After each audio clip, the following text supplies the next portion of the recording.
Good morning. I hope you're having a wonderful day today. It is a beautiful day here. It's always a beautiful day. I don't care what the weather is.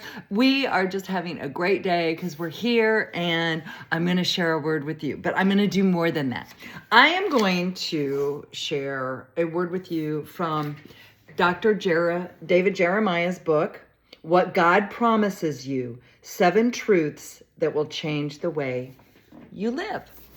I think that'll be great. I love Dr. David Jeremiah. He is a preacher that I trust.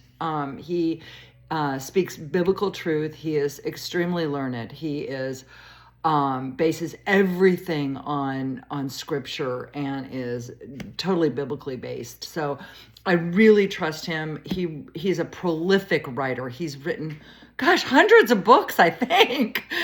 Just like amazing. He has Turning Point Ministries. You can find that online, and there are a lot of resources there. And I've read a number of his books. I really like the way that he presents things in a very clear and concise manner.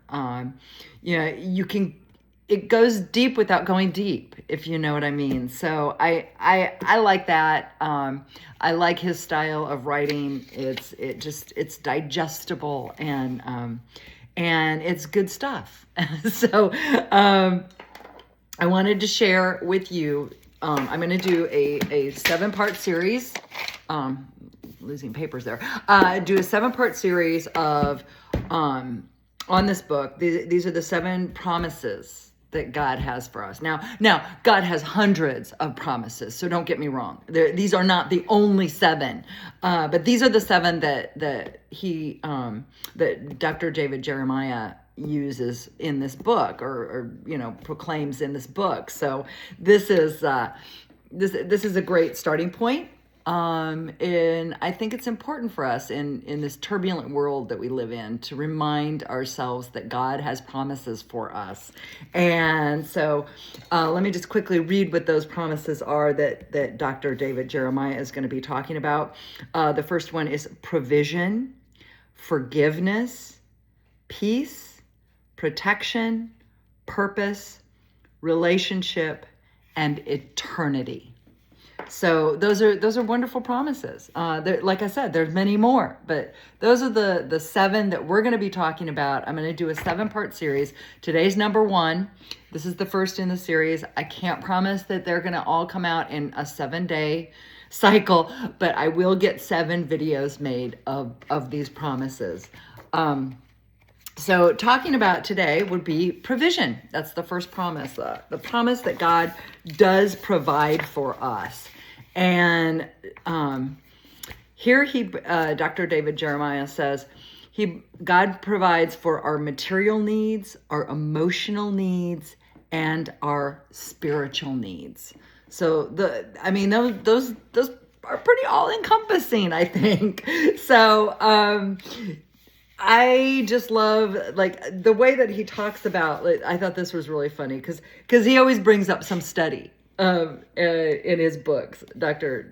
Jeremiah does, and he says that 60% of our population in the United States believe that money can buy happiness, and they actually put a price tag on that happiness. So just in case you wanted to know, it is $1.2 million. So if you have $1.2 million, you're happy. Okay. 60% of the people think that if they have $1.2 million, they'll be happy. Okay, there you go. I guess money can buy happiness. It doesn't. We know it doesn't. But you know what? God provides. But God provides for our material needs, our spiritual needs, and our emotional needs. So I just wanted to read a couple word of scripture with you of how God provides. Like I said, there's a lot more than this. These are just going to be 2 little examples. The first one is from 1 Kings 17, 2-6. Then the word of the Lord came to Elijah. Leave here, turn eastward, and hide in the Kerith ravine. east of the Jordan. You will drink from the brook, and I have directed the ravens to supply you with food there." So he did what the Lord had told him. He went to Kerith Ravine, east of the Jordan, and stayed there. The ravens brought him bread and meat in the morning and bread and meat in the evening, and he drank from the brook. That's pretty profound. Okay, now we'll go to the New Testament. Read from Matthew 17:24 through 27. After Jesus and his disciples arrived in Capernaum, the collectors of the 2 drachma temple tax came to Peter and asked, "Doesn't your teacher pay the temple tax?" "Yes, he does," he replied. When Peter came into the house, Jesus was the first to speak. "What do you think, Simon?" he asked. "From whom do the kings of the earth collect duty and taxes? From their own children or from others?" "From others," Peter answered.